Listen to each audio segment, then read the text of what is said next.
ಪ್ರಾರ್ಥನೆ ಮಾಡೋಣ.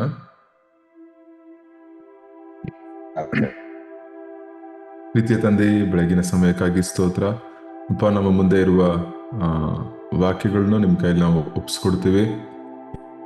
ಈ ದಿನದಲ್ಲಿ ಈ ವಾಕ್ಯಗಳ ಮೂಲಕ ನಮಗೆ, ನಮ್ಮ ಕುಟುಂಬಕ್ಕೆ, ನಮ್ಮ ಜೀವನಕ್ಕೆ ದೇವರಿಗೆ ಉಪಯೋಗ ಆಗುವಂತೆ ಕೆಲವು ಮಾತುಗಳು ನೀವು ಹೇಳ್ಕೊಡ್ಬೇಕೆಂಬುದಾಗಿ ಕೇಳ್ಕೊಳ್ತೇವೆ. ದೇವರಿಗೆ ಸತ್ಯವಾದಲ್ಲಿರುವ ಕಾರ್ಯಗಳು ಎಲ್ಲವೂ ನಮಗೆ ದೇವರಿಗೆ ಬೋಧನೆಗಾಗಿ ಕೊಡಲ್ಪಟ್ಟಿದೆ. ದೇವರಿಗೆ ವಾಕ್ಯಗಳನ್ನು ನಿಮ್ಮ ಮಕ್ಕಳಿಗೆ ದೇವರೇ ನೀವು ಮನ್ನವಾಗಬೇಕೆಂಬುದಾಗಿ ಕೇಳ್ಕೊಳ್ತೇನೆ. ಯೇಸು ಕ್ರಿಸ್ತನ ಮೂಲಕ ಕೇಳ್ತೇವೆ. ಈ ದಿನದಲ್ಲಿ ಕೀರ್ತನೆ 78 ನಾವು ಧ್ಯಾನ ಮಾಡ್ತೀವಿ. आज हम सब लोग मिलकर भजन संहिता का 78वां अध्याय को ध्यान करने वाले हैं. ಇದು ಬಂದು ಕೀರ್ತನೆಗಳಲ್ಲೇ 119 ದೊಡ್ಡ, ಎಲ್ಲದಕ್ಕಿಂತ ದೊಡ್ಡ ಕೀರ್ತನೆ. 176 ವಚನ ಇದೆ ಅದರಲ್ಲಿ. भजन संहिता में 119वां अध्याय जो है वो सबसे बड़ा अध्याय है इस भजन संहिता की किताब में. ಇದು 2ನೇ ಅಧ್ಯಾಯ. ಇದು ಬಂದು 2ನೇ ದೊಡ್ಡದು. 72 ವಚನ ಇದೆ ಈ ಅಧ್ಯಾಯದಲ್ಲಿ, 78ನೇ ಅಧ್ಯಾಯದಲ್ಲಿ. और ये दूसरा अध्याय है भजन संहिता में सबसे बड़ा अध्याय है. इसमें 72 वचन हम देख सकते हैं. ಇವತ್ತು ನಮಗೆ 72 ನೋಡಕ್ ಟೈಮ್ ಇಲ್ಲ, ಬಟ್ ಇದರಲ್ಲಿ ಒಂದು ಚರಿತ್ರೆ. शायद आपके मन में एक सवाल होगा कि 1500 वर्ष का जो चरित्र है, आखिर इसमें क्यों परमेश्वर ने बताना पड़ा. ಒಂದೇ ಒಂದು ಕಾರ್ಯ, ನಾವು ದೇವರ ಮಹತ್ತಾದ ಕಾರ್ಯಗಳನ್ನು, ದೇವರು ಕಳೆದ ದಿನಗಳಲ್ಲಿ ಮಾಡಿದ ಕಾರ್ಯಗಳನ್ನು ನಾವು ಮರಿಬಾರದು ಎಂಬುದಾಗಿ.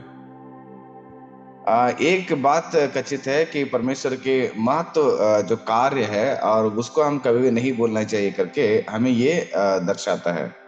ವಿಶೇಷವಾಗಿ ಮೊದಲು 4 ವಚನಗಳಲ್ಲಿ ನಿಮ್ಮ ಮಕ್ಕಳಿಗೆ ದೇವರ ಅದ್ಭುತ ಕಾರ್ಯಗಳನ್ನು, ದೇವರ ಶಕ್ತಿಯನ್ನು ನೀವು ಹೇಳ್ಬೇಕೆಂಬುದಾಗಿ ವಚನ 4 ಇಲ್ಲ ಮೊದಲು 4 ವಚನಗಳಲ್ಲಿ ನಾವು ನೋಡ್ತೀವಿ. सबसे 4 पद जो है, 1 से लेकर 4 पद तक अगर हम उसको पढ़ते हैं तो हम हमारे बच्चों को परमेश्वर के कार्यों के बारे में बताने के लिए वो दर्शाती है. ಇದು ಎಷ್ಟರ ಮಟ್ಟಿಗೆ ನಮ್ಮ ಆತ್ಮಿಕ ಜೀವ, ನಮ್ಮ ಲೈಫ್ಗೆ ಮುಖ್ಯನೋ ಅದೇ ರೀತಿಯಲ್ಲಿ ನಮ್ಮ ಮಕ್ಕಳಿಗೂ ಎಷ್ಟು ನಾವು ಬಂದು ಯಾವ ವಿಧದಲ್ಲಿ ದೇವ್ರ ಬಗ್ಗೆ ಹೇಳ್ಬೋದು ಅಂತ ಅದನ್ನ ಬಂದು ನಾವು ತಂದೆ ತಾಯಿಗಳು ಅದಕ್ಕೆ ಸ್ವಲ್ಪ ಯೋಚನೆ ಕೊಡ್ಬೇಕು, ನಾವು ಅದಕ್ಕೆ ಗಮನ ಕೊಡ್ಬೇಕು.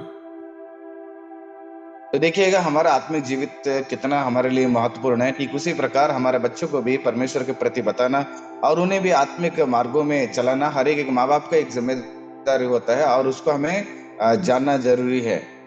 ಇದು ಬರೀ ನಾವು ಸಂಡೇ ಕ್ಲಾಸ್ ಅಲ್ಲಿ ಹೇಳ್ಕೊಡ್ತಾರೆ, ಇಲ್ಲ ಪಾಸ್ಟರ್ ಬಂದು ಮೆಸೇಜ್ ಕೊಡ್ತಾರೆ ಅವಾಗ ಹೇಳ್ಕೊಡ್ತಾರೆ ಅನ್ನೋದು ಅದು ಬಂದು ಒಂದು ಒಳ್ಳೆ ಕಾರ್ಯ ಅಲ್ಲ. ನಾವು ಬಂದು ತಂದೆ ತಾಯಿಗಳು ಇದಕ್ಕೆ ನಾವು ಯೋಚನೆ ಮಾಡ್ಬೇಕು, ಪ್ಲಾನ್ ಮಾಡ್ಬೇಕು. ಹೆಂಗಲ್ಲ ನಮ್ಮ ಮಕ್ಕಳಿಗೆ, ನನ್ನ ಮಗು ಬಂದು 8 ವಯಸ್ಸಾಯ್ತು, 8 ವಯಸ್ಸಿಗೆ ತಕ್ಕಂತೆ ನಾನೇನು ಹೇಳಲಿ, 12 ವಯಸ್ಸಿಗೆ ತಕ್ಕಂತೆ ಏನ್ ಹೇಳಲಿ, ಹತ್ರ ಬಂದು ನಾವು ಯೋಚನೆ ಮಾಡ್ಬೇಕು, ಇದಕ್ಕೆ ಗಮನ ಕೊಡ್ಬೇಕು. हम ये नहीं सोचना है कि हमारे बच्चे तो संडे स्कूल जाते हैं, वहां पर पढ़ लेते हैं और पास्टर जी भी प्रचार भी करते हैं, तो हमारे लिए क्या जरूरत है करके हम नहीं सोचना चाहिए. बल्कि हर माँ बाप ये सोचना जरूरी है और जानकारी भी रखना है. अगर हमारे बच्चे 8 वर्ष के हो जाते हैं तो उनको क्या बताना चाहिए और 12 वर्ष के हो जाते हैं तो उनको क्या समझाना चाहिए, ये सारा चीज हम लोग जानकारी रखना चाहिए. ದೇವ್ರ ಹತ್ರ ನಾವು ಪ್ರಾರ್ಥನೆ ಮಾಡ್ಬೇಕು. ಫಸ್ಟ್ ಮಕ್ಕಳಿಗೆ ಹೇಳ್ಕೊಡೋದು, ನಾನು ಹೇಳ್ತೀನಲ್ಲ, ದೊಡ್ಡವ್ರಿಗೆ ಈಸಿಯಾಗಿ ಪ್ರಸಂಗ ಮಾಡ್ಬಿಡ್ಬೋದು.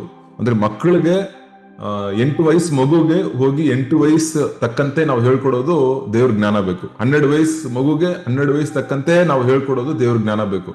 ಸೊ ಪ್ರಾರ್ಥನೆ ಮಾಡ್ಕೊಂಡು ನಮ್ಮ ಮಕ್ಕಳಿಗೆ ನಾವು ಹೇಳ್ಕೊಡ್ಬೇಕು. ಯಾಕಂದ್ರೆ ದೇವರೇ ನಿಮ್ ವಾಕ್ಯ ಹೇಳಿದೆ ಎಂಬುದಾಗಿ ನಾವು ಬಂದು ಇದರಲ್ಲಿ ನಾವು ಒಂದು ನಿರ್ಧಾರ ತಗೊಳ್ಳೋಣ. देखिएगा हम सबसे पहले प्रार्थना करना चाहिए, क्योंकि बड़े लोगों को प्रचार करना या बड़े लोगों को समझाना बहुत आसानी है, लेकिन बच्चों को समझाना बहुत कठिन है. मान के चलिएगा अगर 8 वर्ष के बच्चा है तो उसको समझाना, या 12 वर्ष के बच्चे हैं उनको समझाना, ये आम बात नहीं है. उसके लिए सबसे बड़ा ज्ञान की जरूरत है और वो ज्ञान परमेश्वर से हमें मांग कर उन्हें समझाना चाहिए. ಯಾಕಂದ್ರೆ ಇದು ದೇವ್ರ ವಾಕ್ಯ. ಏನಕ್ಕೆ ನಾವು ಮಕ್ಕಳಿಗೆ ಏನೇನ್ ಹೇಳ್ಬೇಕೆಂಬುದಾಗಿ ಇಲ್ಲಿ ನಾವು ನೋಡ್ತೀವಿ. ಏನಂದ್ರೆ ದೇವರ ಶಕ್ತಿಯನ್ನು ಮತ್ತು ದೇವರ ಅದ್ಭುತ ಕಾರ್ಯಗಳನ್ನು ನೀವು ಹೇಳ್ಕೊಡ್ಬೇಕು ಎಂಬುದಾಗಿ ಬೈಬಲ್ ಸ್ಪಷ್ಟವಾಗಿ ಹೇಳುತ್ತೆ. ಏನಕ್ಕೆ ಎಂಬುದನ್ನ ನೆಕ್ಸ್ಟ್ ನೋಡೋಣ.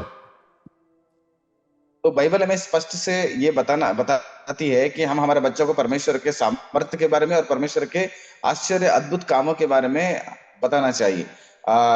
ये यही बाइबल हमें बताते हैं, और वो क्यों बताना चाहिए करके आगे हम और भी ध्यान करने वाले हैं। ಇಲ್ಲಿ ನೋಡಿ 7ನೇ ವಚನ 8ನೇ ವಚನ ನೋಡಿದ್ರೆ ಏನಕ್ಕೆ ನಾವು ಬೈಬಲ್ನ ಮಕ್ಕಳಿಗೆ ಹೇಳ್ಕೊಡ್ಬೇಕು, ಏನಕ್ಕೆ ದೇವರ ಹಸ್ತವನ್ನು ದೇವರು ಮಾಡಿರೋ ಮಹತ್ತಾದ ಕಾರ್ಯಗಳನ್ನ ಏನಕ್ಕೆ ಹೇಳ್ಕೊಡ್ಬೇಕು ಎಂಬುದಾಗಿ, ಏನಕ್ಕೆ ಎಂಬುದಕ್ಕೆ ಅರ್ಥ ಬಂದು ಇಲ್ಲಿದೆ ನೋಡಿ. देखिएगा, हमारे बच्चों को आखिर परमेश्वर के सामर्थ्य हो गया, परमेश्वर के आश्चर्य कर्म को आखिर क्यों बताना चाहिए बच्चों को करके, इस अध्याय का 7वां और 8वां पद को पढ़ते हैं तो हमें समझ में आ जाते हैं। ಫಸ್ಟ್ ಏನಂದ್ರೆ, ಏನಕ್ಕೆ ಅಂದ್ರೆ ದೇವ್ರ ಮೇಲೆ ಅವ್ರಿಗೆ ನಂಬಿಕೆ ಬರುತ್ತೆ, ಕಾನ್ಫಿಡೆನ್ಸ್ ಬರುತ್ತಂತೆ. ಮನುಷ್ಯರ ಮೇಲೆಲ್ಲ ದೇವ್ರ ಮೇಲೆ ಕಾನ್ಫಿಡೆನ್ಸ್ ಬರೋದಕ್ಕಾಗಿ ಹೇಳ್ಕೊಡ್ಬೇಕಂತ 7ನೇ ವಚನದಲ್ಲಿ ಹೇಳುತ್ತೆ. तो 7वां पद में ये बताता है कि मनुष्यों के ऊपर नहीं है बल्कि परमेश्वर पर इनका एक सबसे बड़ा भरोसा आ जाती है। ಎರಡನೇದು, ದೇವ್ರ ಕಾರ್ಯಗಳನ್ನು ಅವ್ರ ಮನೇಲಿ ನಾವು ಹೇಳ್ಕೊಟ್ಟಾಗ ತಿರ್ಗಾ ಹೇಳ್ಕೊಡ್ತಾ ಇದ್ದಾಗ ಅದನ್ನು ಮರೆಯೋದಿಲ್ಲ, ನಮ್ಮ ಮಕ್ಕಳು ಅದನ್ನ ಮರೆತು ಹೋಗೋದಿಲ್ಲ ದೇವರ ಕಾರ್ಯಗಳನ್ನು. और बार बार हम परमेश्वर के उस कामों को जब हम बच्चों को समझाते हैं तो वो कभी भी उन कामों को या परमेश्वर के उस कार्य को वो नहीं बोलेंगे। ದೇವರ ಕಾರ್ಯಗಳನ್ನು ಅವರು ಆಜ್ಞೆಗಳನ್ನು ಪಾಲಿಸ್ತಾರೆ, ಅವ್ರು ಬಂದು ಅದನ್ನ ಫಾಲೋ ಮಾಡೋದಕ್ಕೂ ಸ್ಟಾರ್ಟ್ ಮಾಡ್ತಾರೆ ನಾವು ಅದನ್ನ ಹೇಳಿದ್ರೆ. जब हम बताते हैं तो परमेश्वर की आज्ञा को अपने जीवन में पालन करना शुरू कर देते हैं।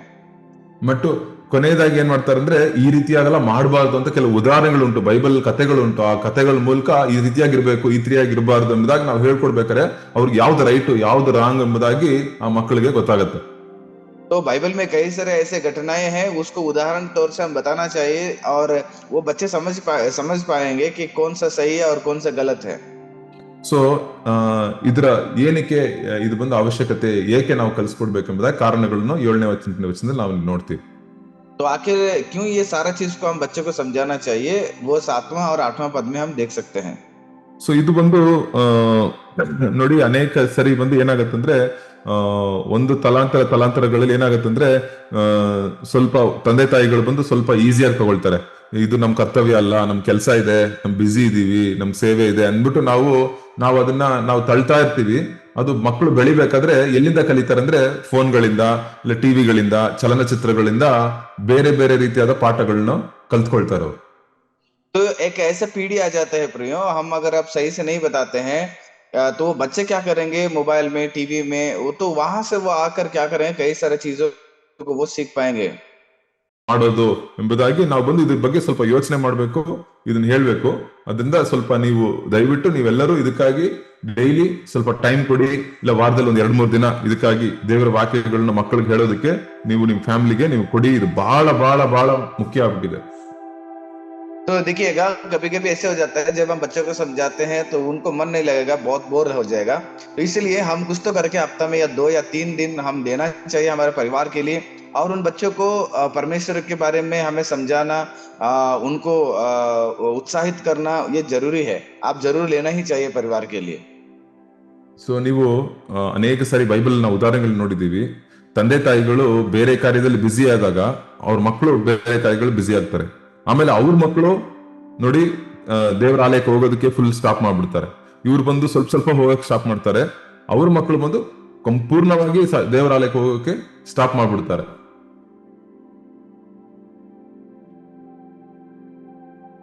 होंगे कि माँ बाप ने किसी दूसरे काम में बिजी रहेंगे और बच्चे जो है और वो लोग दूसरे काम में बहुत व्यस्त रहेंगे।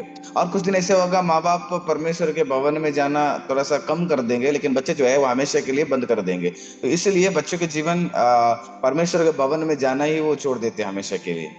ಸೊ 3ನೇ ತಲಾಂತರ ಬಂದು ಏನಾಗ್ಬಿಡುತ್ತೆ ಅಂದ್ರೆ, ಅವ್ರಿಗೆ ನಾವು ದೇವ್ರ ಚರ್ಚ್ಗೆ ಹೋಗ್ಬೇಕು, ನಾವು ದೇವ್ರ ಬೈಬಲ್ ನಾವು ಓದ್ಬೇಕು ಎಂಬುದಾಗ ಅದನ್ನ ಕಂಪ್ಲೀಟ್ ಆಗಿ ಮರ್ತೇ ಹೋಗ್ಬಿಡ್ತಾರೆ. ಯಾಕಂದ್ರೆ ಅವ್ರ ತಂದೆನೂ ಮಾಡಿರಲ್ಲ, ಅವ್ರ ತಾತನೂ ಸ್ವಲ್ಪ ಮಾಡಿರ್ತಾರೆ.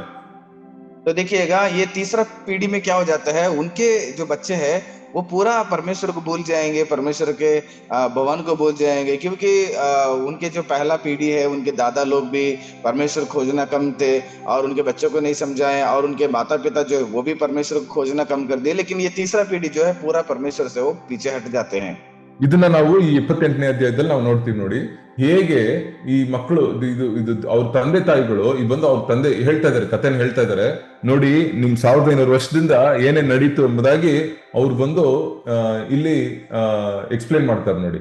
ಈ ಈ 9ನೇ ವಚನದಿಂದ ಕೊನೆ 72ನೇ ವಚನ ತನಕ ಈ ಕಾರ್ಯಗಳನ್ನ ನಾವು ನೋಡ್ತೀವಿ. तो देखिएगा, और उसके बाद 9वां पद से लेकर 72वां पद तक पढ़िएगा तो वो उनके पीढ़ी और उनके जीवन में किस प्रकार के वो कार्य दोहराते रहेंगे, वही चीज के बारे में वहां पर जिक्र किया गया है. ಸೊ ಇಲ್ಲಿ ಫಸ್ಟ್ ಏನ್ ಮಾಡ್ತಾರೆ ಅಂದ್ರೆ ನೋಡಿ, ದೇವರ ಶಕ್ತಿಯ ಹಸ್ತವನ್ನು ನೋಡ್ತೀವಿ. ದೇವರು ಏನ್ ಮಹತ್ತಾದ ಕಾರ್ಯಗಳನ್ನು ಮಾಡಿದ್ರು ಇಸ್ರೇಲ್ ಜನರಿಗೆ ಎಂಬುದಾಗಿ ನಾವು ಆ ಉದಾಹರಣೆಗಳನ್ನ ನಾವು ನೋಡ್ತೀವಿ. 9ನೇ ವಚನದಿಂದ 16, ಆಮೇಲೆ 20ರಿಂದ 31. देखिएगा, सबसे पहला चीज ये है कि यहाँ पर इस्राएल लोगों को समझाया जा रहा है, इस्राएल लोगों के बीच में परमेश्वर की शक्ति, परमेश्वर के सामर्थ किस प्रकार के कार्य किया, वो हम लोग 9 पद से लेकर 16 पद से और 14 पद से लेकर 19वां पद से लेकर 31वां पद तक हम देख सकते हैं. ಆಮೇಲೆ ಅವ್ರು ಬಂದು ಅಂದ್ರೂನು ದೇವರ ಮಹತ್ತಾದ ಕಾರ್ಯಗಳನ್ನ ನೋಡಿರ್ತಾರೆ, ದೇವರ ಅದ್ಭುತಗಳನ್ನ ನೋಡಿರ್ತಾರೆ. ದೇವ್ರು ಬಂದು ಕೆಂಪು ಸಮುದ್ರನ ತೆಗ್ದಿದ್ದನ್ನ ಅವ್ರು ಬಂದು ನೋಡಿದ್ರು, ಕಣ್ಣಿಂದ ನೋಡಿದ್ರು, ಅದ್ರ ಮಧ್ಯದಲ್ಲಿ ನಡ್ಕೊಂಡ್ ಬಂದ್ರು, ಆ ಸಮುದ್ರದ ಇದ್ರಲ್ಲಿ ನೆಲದಲ್ಲಿ ನಡ್ಕೊಂಡ್ ಬಂದ್ರು ಅವರು. 3 ದಿನ ಅಷ್ಟೇ, 3 ದಿನ ಆದ್ಮೇಲೆ ತಿರ್ಗಾ ಗುಣಗುಟ್ಟೋದಕ್ಕೆ ಸ್ಟಾರ್ಟ್ ಮಾಡ್ಬಿಟ್ರು.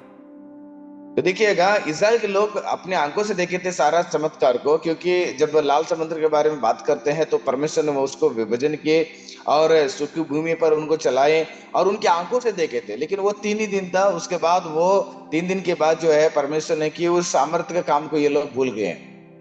ಸೊ ಅದರಿಂದ ನಮ್ಮ ಲೈಫಲ್ಲಿ ಅಷ್ಟೇ, ಏನಾದ್ರು ಒಂದು ಕಷ್ಟ ಬಂದಿದ ತಕ್ಷಣ ಅಯ್ಯೋ ದೇವ್ರು ಮೊನ್ನೆ ಹೋದ ವರ್ಷ ಏನೋ ಮಾಡಿರ್ತಾರೆ, ಇಲ್ಲ 3 ತಿಂಗಳ ಮುಂಚೆ ಏನೋ ಅದ್ಭುತ ಕಾರ್ಯ ಮಾಡಿರ್ತಾರೆ ನಮ್ಮ ಲೈಫಲ್ಲಿ, ಏನೋ ನಮ್ಮನ್ನ ಆಪತ್ತಿನ ಕಾಪಾಡಿರ್ತಾರೆ, ಏನೋ ನಡೆಸಿರ್ತಾರೆ, ಅದನ್ನ ಮರ್ತೋಗ್ಬಿಡ್ತೀವಿ.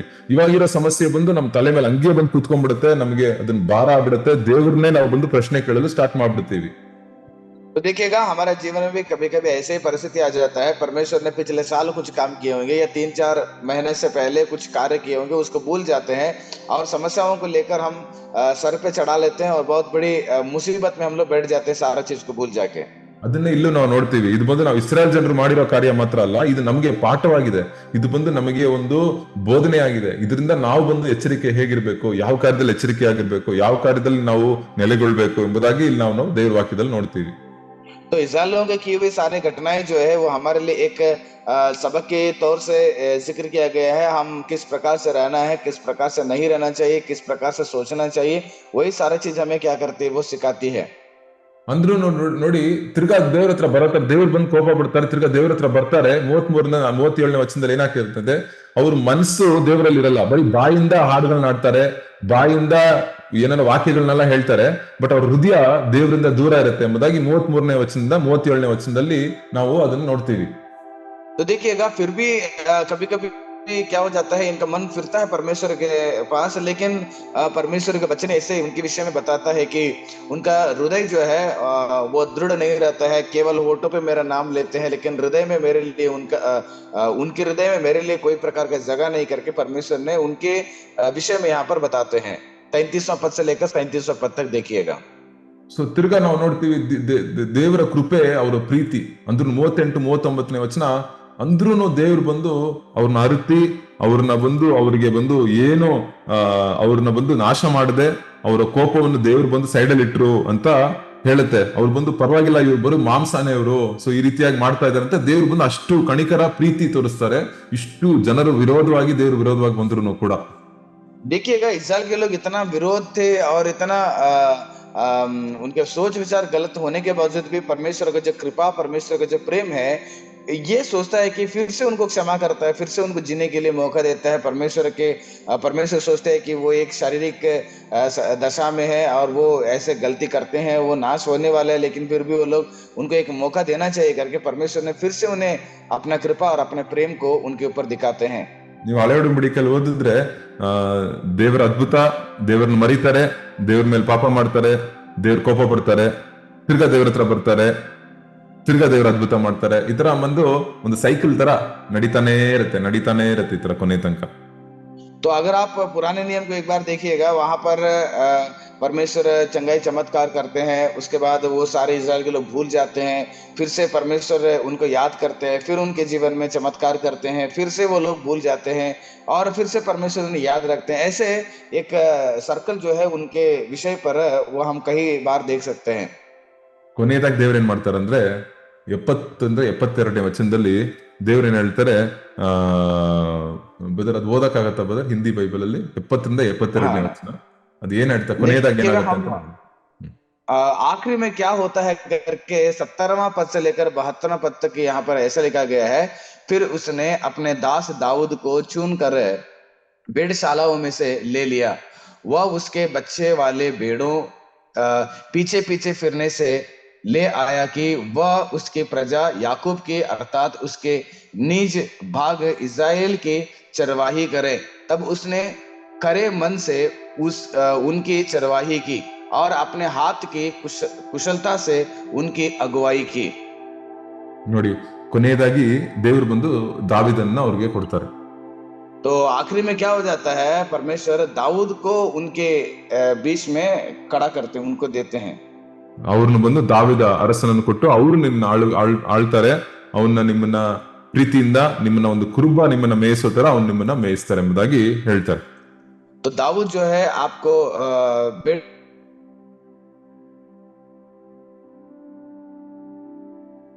करके दाऊद को खड़ा करते हैं।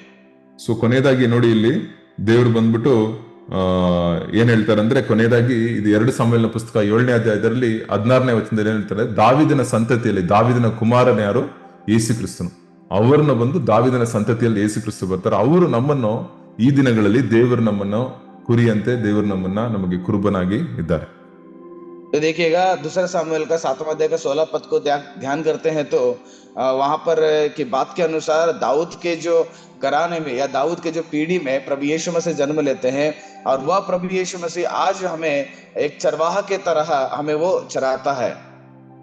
ಸೊ ಈ ದಿನದಲ್ಲಿ ನಮಗಿದೆಲ್ಲ ಒಂದು ಪಾಠ, ನಮ್ಮ ಮಕ್ಕಳಿಗೆ ಮಾತ್ರ ಅಲ್ಲ, ನಮಗೂ ಇದೆಲ್ಲ ಒಂದು ಪಾಠ. ಇಸ್ರಾಯೇಲ್ ಜನರು ದೇವರ ಕಾರ್ಯಗಳನ್ನ ಮರೆಯೋದು, ಇಸ್ರಾಯೇಲ್ ಕಾರ್ಯಗಳು ದೇವರು ಹೇಗೆ ನಡೆಸಿದ್ರು, ಅದೆಲ್ಲ ನಮ್ಗೊಂದು ಪಾಠ. ಸೊ ಬೈಬಲ್ ಓದ್ಬೇಕಾದ್ರೆ ನಾವು ದೇವರೇ ನನ್ಗೆ ಹೇಳ್ಕೊಡಿ, ನನ್ನ ಲೈಫ್ಗೆ ಹೇಳ್ಕೊಡಿ, ನನ್ನ ಮಕ್ಕಳಿಗೆ ಹೇಳ್ಕೊಡಿ, ನನ್ನ ಸಂತತಿಗೆ ಹೇಳ್ಕೊಡಿ ಅಂತ ನಾವು ಕೇಳ್ತಾ ಇರ್ತೀವಿ. तो ये इज़राइलियों के जीवन में जो भी घटना बीती है वो सारा चीज हमारे लिए एक सबक है। इसलिए परमेश्वर के सम्मुख में हम ये अनुरोध करना चाहिए, परमेश्वर हमें सिखाइए और हम हमारा परिवार में कैसे रहना है वो सिखाई करके मांगना चाहिए। ಸೊ ಏನೋ ಬೈಬಲ್ನ ನಾವು ಓದ್ಬೇಕಾದ್ರೆ ನಾವು ಬಂದ್ಬಿಟ್ಟು ಏನೋ ಒಂದು ಕತೆ ಪುಸ್ತಕ ಓದ್ತಾ ಇದೀವಿ, ಇಲ್ಲಾಂದ್ರೆ ಏನೋ ಒಂದು ಈ ದಿನಕ್ಕೆ ಓದಿದ್ರೆ ನನ್ಗೆ ಆಶೀರ್ವಾದ ಬರುತ್ತೆ ಎಂಬುದಾಗಿ ಆ ಕಾರಣಕ್ಕಾಗಿ ಮಾತ್ರ ನಾವು ಬೈಬಲ್ನ ಓದ್ತಾ ಇಲ್ಲ. ದೇವರು ನಮ್ ಜೊತೆ ಮಾತಾಡ್ತಾ ಇದ್ದಾರೆ. ಇವತ್ತು ಈ 78ನೇ ಕೀರ್ತನೆ ಮೂಲಕ ಮಾತಾಡ್ತಾರೆ, ನಾಳೆ 79ನೇ ಕೀರ್ತನೆ ಮೂಲಕ ಮಾತಾಡ್ತಾರೆ. ಆದ್ರೆ ದೇವರು ನಮ್ ಜೊತೆ ತಮ್ಮ ಪುಸ್ತಕದ ಮೂಲಕ ನಮ್ ಜೊತೆ ಮಾತಾಡ್ತಾ ಇದ್ದಾರೆ. ಎಷ್ಟು ದೊಡ್ಡ ಭಾಗ್ಯ ಇದು ಬಂದು ನಮ್ಗೆ ಈ ದಿನಗಳಲ್ಲಿ ಸಿಕ್ಕಿದೆ ನೋಡಿ. तो जब बाइबल पढ़ते हैं तो हम ये सोचना नहीं चाहिए कि यहाँ पर कहानियां हैं, कहानियों को कहानी के तौर से पढ़ेंगे या बाइबल कहीं से पढ़ेंगे तो हमारे लिए आशीष मिलता है। तो ये सोचकर हम बाइबल नहीं पढ़ना है, बल्कि परमेश्वर हमसे बात करते हैं, परमेश्वर हमसे बात करके हमें चलाते हैं। आज परमेश्वर 78वां अध्याय से बात किए हैं और उसके बाद अगले अध्याय से परमेश्वर वहां से भी हमें बात करते हैं। ಸೊ ಅದರಿಂದ ನಮ್ಮ ಲೈಫಲ್ಲಿ ಈ ದಿನದಲ್ಲಿ ದೇವರು ನಮ್ಮನ್ನ ಮಾತಾಡಿ ಮಾತಾಡಿ ಮಾತಾಡಿ ವಾಕ್ಯದ ಮೂಲಕ ಮಾತಾಡಿ ಮಾತಾಡಿ ನಮ್ಮನ್ನ ತಮ್ಮ ಒಂದು ಕುರುಬನಂತೆ ನಮ್ಮನ್ನ ನಡೆಸ್ಕೊಂಡ್ ಬರ್ತಾ ಇದ್ದಾರೆ. ನಮ್ಮ ಲೈಫಿಗೆ ಈ ದಿನದಲ್ಲಿ ಏನ್ ವಾಕ್ಯ ಬೇಕು ಅಂತ ದೇವ್ರಿಗೆ ಗೊತ್ತು. ಸೊ ನಾವಲ್ಲಿ ಹೋದಾಗ ದೇವರ ವಾಕ್ಯಕ್ಕೆ ಹೋದಾಗ ದೇವ್ರು ಬಂದು ನಮ್ಮನ್ನ ದೃಢಪಡಿಸ್ತಾರೆ, ನಮ್ಗೆ ನಂಬಿಕೆ ಕೊಡ್ತಾರೆ, ನಮಗೆ ಇನ್ನೂ ನಮ್ಮನ್ನ ಪ್ರೋತ್ಸಾಹ ಮಾಡ್ತಾರೆ. ಈ ರೀತಿಯಾಗಿ ದೇವ್ರ ವಾಕ್ಯ ಬಂದು ನಮಗೆ ಪಾಠ ಹೇಳ್ಕೊಡೋದು ಮಾತ್ರ ಅಲ್ಲ, ನಮ್ಮನ್ನ ಪ್ರೋತ್ಸಾಹ ಮಾಡೋ ಮಾತುಗಳಾಗಿ ಕೂಡ ಇದೆ. तो इस ढंग से परमेश्वर जो है बार बार हर एक अध्याय से हर एक वचन से जो है हमसे बात करते हैं, हमें परमेश्वर दृढ़ करते हैं और हिम्मत देते हैं और आगे बढ़ने के लिए हमेशा वो हमारे लिए वो सलाह देते रहते हैं। ಸೊ ಅದರಿಂದ ಡೈಲಿ ಬಂದು ನೀವು ದೇವ್ರ ಹತ್ರ, ದೇವ್ರೆ ನಾನು ನಿಮ್ಮ ಹತ್ರ ಕಲಿಬೇಕು, ನಿಮ್ಮ ಹತ್ರ ನನಗೆ ಏನೋ ಕಲ್ಸ್ಕೊಡಿ, ನನಗೆ ಈ ದಿನದಲ್ಲಿ ನಾನು ಏನ್ ಮಾಡ್ಬೇಕು, ನನ್ನ ಲೈಫ್ಗೆ ಏನ್ ಬೇಕಂತ ನಿಮ್ಗೆ ಗೊತ್ತು, ನಾನು ಕೇಳಕ್ ಮುಂಚೆನೆ ನಿಮ್ಗೆ ಗೊತ್ತು.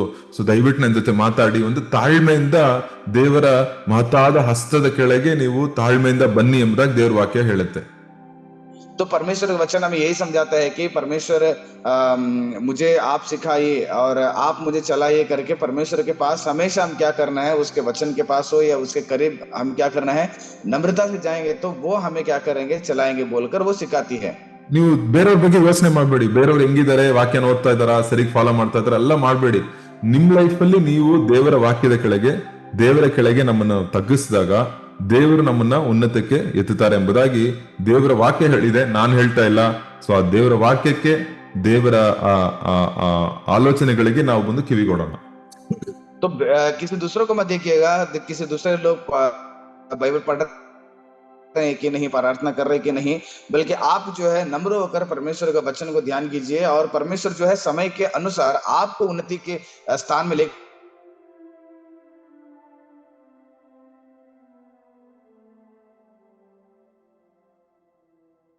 ನಿಮ್ಮ ಮ್ಯಾರೇಜ್ ಆಗಿದ್ರೆ ನಿಮ್ಮ ಮಕ್ಕಳಿಗೆ ನೀವು ಹೇಳ್ಕೊಡೋದಿಕ್ಕೆ ದೇವ್ರು ಬಂದು ನಿಮ್ಗೆ ಶಕ್ತಿ ಕೊಡ್ತಾರೆ. ಯಾಕಂದ್ರೆ ಇದನ್ನ ನಾವು ಬ್ಯುಸಿಯಾಗಿರ್ಬೋದು, ಕೆಲಸದಲ್ಲಿ ಬ್ಯುಸಿ ಆಗಿರ್ಬೋದು, ಸೇವೆಯಲ್ಲಿ ಬ್ಯುಸಿ ಆಗಿರ್ಬೋದು, ಈ ಕಾರ್ಯಗಳನ್ನ ನಾವು ಮರ್ತೋಗ್ಬಿಡ್ಬಾರ್ದು. ಸೊ ಅದರಿಂದ ದೇವರು ಈ ದಿನದಲ್ಲಿ 78ನೇ ಕೀರ್ತನೆಯಲ್ಲಿ ಯಾಕೆ ಅದನ್ನ ಹೇಳ್ಬೇಕೆಂಬುದಾಗ ಒಂದು ಫುಲ್ ಚರಿತ್ರೆನೇ ದೇವ್ರು ಬಂದು ನಮ್ಗೆ ಕೊಟ್ಟಿದ್ದಾರೆ. तो परमेश्वर आपको इस अध्याय के द्वारा बहुत आशीष करे, उतना ही नहीं है बल्कि अगर आप में से कोई किसी को अगर बच्चे हैं तो उन बच्चों को किस ढंग से समझाना चाहिए, वो सारा चीज का ज्ञान जो है परमेश्वर आपको दे सके.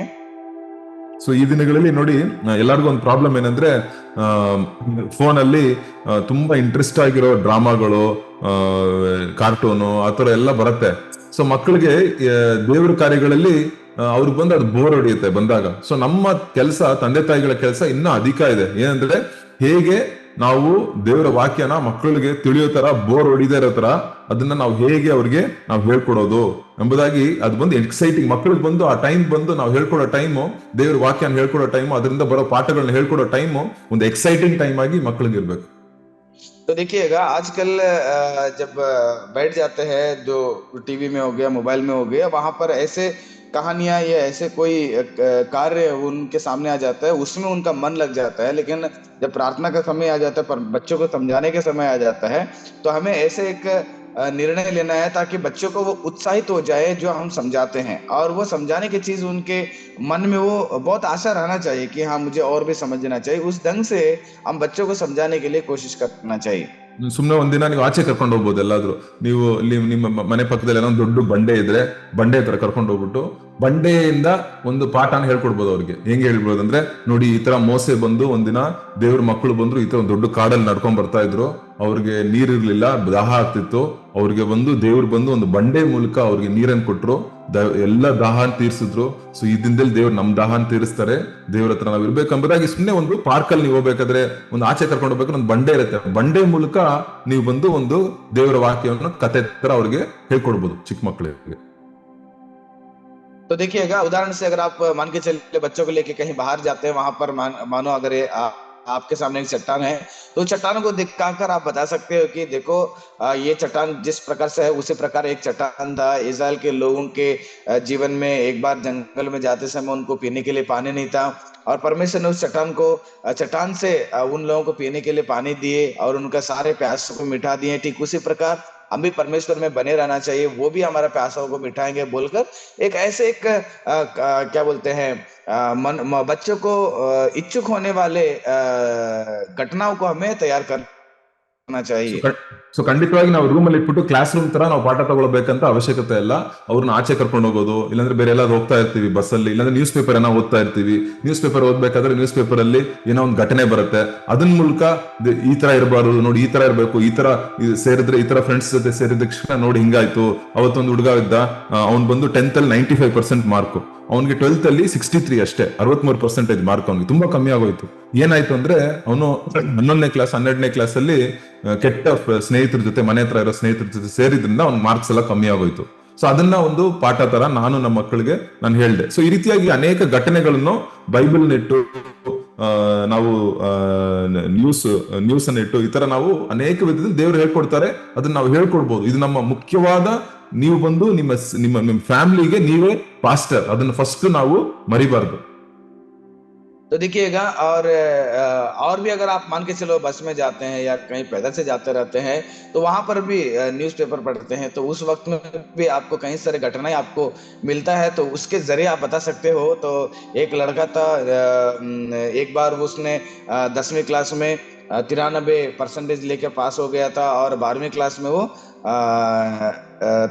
क्या बोलते हैं 63% लेकर पास हो गया।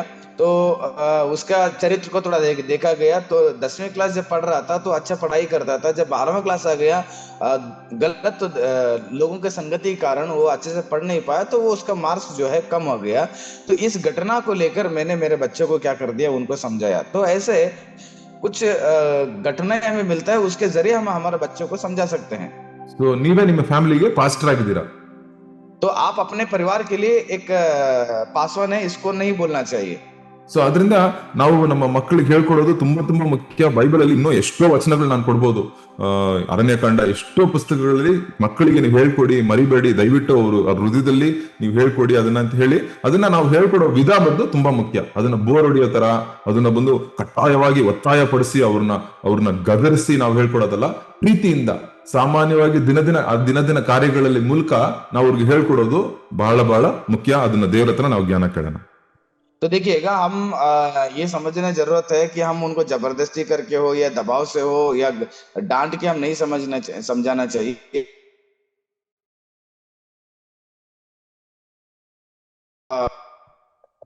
ಸೊ ಇದಕ್ಕೆ ದೇವ್ರ ಹತ್ರ ನಾವು ಜ್ಞಾನ ಕೇಳೋಣ.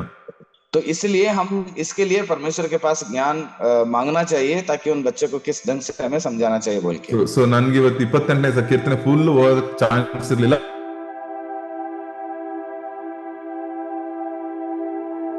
ದೇವ್ರು ನಿಮ್ ಜೊತೆ ಮಾತಾಡ್ತಾರೆ. तो आप सब मुझे 78वां अध्याय में इतना चीज आज समय मिला, और भी बहुत सारा चीजें हैं, आप इसको बाद में जाकर पढ़ लीजिएगा, और भी कई सारे चीज आप समझ पाते हैं. ಪ್ರೀತಿಯ ತಂದೆ, ಈ ದಿನಕ್ಕಾಗಿ ಸ್ತೋತ್ರ ಅಪ್ಪ. ಈ ದಿನದಲ್ಲಿ ನಾವು ನಮ್ಮ ಮಕ್ಕಳಿಗೆ ನಾವು ಕೊಡಬೇಕಾಗಿರುವ ಸಮಯ, ಮಕ್ಕಳಿಗೆ ನಮ್ಗೆ ನೀವು ಕೊಟ್ಟಿರುವ ಜವಾಬ್ದಾರಿಯನ್ನು ನಮಗೆ ನೆನಪಿಸಿದಾಗಿ ಸ್ತೋತ್ರ ಅಪ್ಪ. ನಾವು ನಮ್ಮ ಮಕ್ಕಳನ್ನು ಕೂಡ ದೇವ್ರೆ ನಿಮ್ಮ ದಾರಿಗಳು ನಡೆಸೋದಕ್ಕೆ ನಮ್ಮ ಕೈಯಲ್ಲಿ ಆಗಲ್ಲ, ನಮ್ಮ ಶಕ್ತಿ ಇಲ್ಲ ದೇವ್ರೆ. ಫೋನ್ಗಿಂತ ಆ ವಿಡಿಯೋಗಳಿಗಿಂತ ದೇವ್ರೆ ನಮ್ಮಲ್ಲಿ ನಾವು ಶ್ರೇಷ್ಠರಲ್ಲ ದೇವ್ರೆ. ಬಟ್ ಆದ್ರೂ ಕೂಡ ದೇವ್ರೆ ನಮ್ಮ ಮಕ್ಕಳಿಗೆ ನೀವು ಹೇಳ್ಕೊಡಿ ದೇವ್ರೆ. ನೀವೇ ನಮ್ಮ ಮಕ್ಕಳು ಕಳಿಸ್ಕೊಡ್ತೀರಾ ಎಂಬುದಾಗಿ ಹೇಳಿದ್ದೀರಾ ದೇವ್ರೆ. ನಮ್ಗೆ ಜ್ಞಾನ ಕೊಡಿ, ನಮ್ಗೆ ಒಳ್ಳೆ ಉದಾಹರಣೆಗಳನ್ನ ಕೊಡಿ, ನಾವು ಮಕ್ಕಳಿಗೆ ಮಾದರಿಯಾಗಿರುವಂತೆ ನಮ್ಗೆ ಸಹಾಯ ಮಾಡಿ ದೇವ್ರೆ. ಇಲ್ಲಿರುವ ಒಬ್ಬೊಬ್ರು ಫ್ಯಾಮಿಲಿ ಅವರ ಮಕ್ಕಳನ್ನು ಕೂಡ ದೇವ್ರೆ ನಿಮ್ಮ ರಾಜ್ಯಕ್ಕಾಗಿ ದೇವ್ರೆ ಎಲ್ಲರೂ ಎದ್ದೊಳ್ಬೇಕು, ಎಲ್ಲರೂ ದೇವ್ರೆ ನಿಮ್ ಸೇವೆ ಮಾಡ್ಬೇಕು, ಎಲ್ಲರೂ ನಿಮ್ಗಾಗಿ ಆಶೀರ್ವಾದವಾಗಿ ಬರ್ಬೇಕು ಎಂಬುದಾಗಿ ನಾವು ಪ್ರಾರ್ಥನೆ ಮಾಡ್ತೀವಿ. ಒಬ್ಬೊಂದು ಫ್ಯಾಮಿಲಿ ನೀವು ಆಶೀರ್ವದಿಸಿ, ಒಂದೊಂದು ಫ್ಯಾಮಿಲಿಯನ್ನು ಕೂಡ ದೇವ್ರೆ ನೀವು ಕಣ್ಣಿಟ್ಟು ನೋಡಿದಿರಾ, ಇನ್ನು ಮಹತ್ತಾದ ಕಾರ್ಯಗಳು ಮಾಡ್ತೀರಾ ಎಂಬುದಾಗಿ ವಿಶ್ವಾಸಿದ್ದೇವೆ. ಮಹತ್ತಾದ ಕಾರ್ಯಗಳು ಮಾಡಿ, ವಿಶೇಷವಾಗಿ ಇದು ನಡೆಸೋ ಮಂಜು ಬ್ರದರ್ ಯಾರೆಲ್ಲ ನಡೆಸ್ತಾರೋ ಅವ್ರಿಗೆಲ್ಲ ದೇವ್ರೆ ಪ್ರಾರ್ಥನೆ ಮಾಡ್ತೀನಿ. ಅವ್ರನ್ನು ಕೂಡ ಅವ್ರ ಫ್ಯಾಮಿಲಿನ ಆಶೀರ್ವದಿಸಿದೇವ್ರೆ. ಅವ್ರಿಗೆ ಬೇಕಾಗಿರುವ ಶಕ್ತಿಯನ್ನು ದೇವ್ರೆ, ಪ್ರೋತ್ಸಾಹವನ್ನು ನೀವು ಕೊಡ್ಬೇಕೆಂಬುದಾಗಿ ಕೇಳ್ಕೊಳ್ತೀನಿ. ಆಶೀರ್ವದಿಸಿ, ನಡೆಸಿ. ಇಲ್ಲಿ ಬಂದಿರುವ ಮೀಟಿಂಗ್ ಅಟೆಂಡ್ ಮಾಡಿರೋ ಒಬ್ಬೊಬ್ಬರನ್ನು ದೇವ್ರೆ ನಿಮ್ಮ ಹಸ್ತವು ಈ ದಿನದಲ್ಲಿ ಅವ್ರ ಮೇಲೆ ಇರ್ಲಿ, ನಿಮ್ಮ ಆಶೀರ್ವಾದ ಅವ್ರ ಮೇಲೆ ಇರ್ಲಿ, ನಿಮ್ಮ ಶಕ್ತಿಯು ದೇವ್ರೆ ಅವ್ರನ್ನು ಕಾಪಾಡಿ ದೇವ್ರೆ ನಡೆಸಬೇಕೆಂಬುದಾಗಿ ಕೇಳಿಕೊಳ್ತೀನಿ. ಮಹತ್ತಾದ ಹಸ್ತದ ಕೆಳಗೆ ನಮ್ಮನ್ನು ನಾವು ತಾಳ್ಮೆಯಿಂದ ನಾವು ದೇವ್ರೆ ನಾವು ಬರ್ತೇವೆ, ಅದನ್ನು ನಾವು ಒಪ್ಪಿಸಿಕೊಡುತ್ತೇವೆ. ಮಹತ್ತಾದ ಕಾರ್ಯ ಮಾಡಿ ನೀವು ಮುಂದೆ ಹೋಗಿ ದೇವ್ರೆ, ಒಂದು ಕುರ್ಬನಂತೆ ನೀವು ಹೋಗಿ, ನಾವು ಕುರಿಗಳಂತೆ ನಿಮ್ಮ ಹಿಂದೆ ಬರ್ತೇವೆ. ಎಲ್ಲ ಯೇಸು ಕ್ರಿಸ್ತನ ನಾಮದಲ್ಲಿ ಕೇಳ್ತೇವೆ. Amen. Praise the Lord everybody, praise the Lord. सबको लिए Yeshu, praise the Lord brother.